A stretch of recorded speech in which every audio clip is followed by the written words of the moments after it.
Untuk orang ramai yang belum tahu Salai Power ni, hidangan dia di bulan puasa ni mantap. Saya Nolia Gani, seorang pelakon veteran.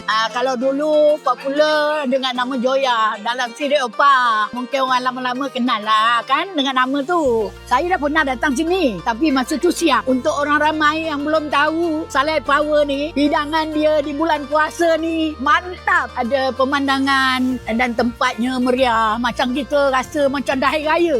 Pelanggan-pelanggan yang ramai. Maknanya masakan sini memang terbaik. Kalau tak sedap, orang tak datang. Selalu orang pergi dekat hotel ni kiranya mudah, senang. Tapi tak sama dengan suasana kita dekat Salai Power ni. Pasal kita di sini kita dapat merasa semua masakan kampung. Kalau di hotel-hotel tu kita takkan jumpa lah. Mana nak jumpa tu gulai lemak pucuk padu, pucuk manis. Kalau nak dapatkan suasana kampung lebih baik dalam bulan puasa lagi kan. Saya cadangkan datanglah ke Salai Power. Kita boleh merasa macam-macam hidangan masakan kampung.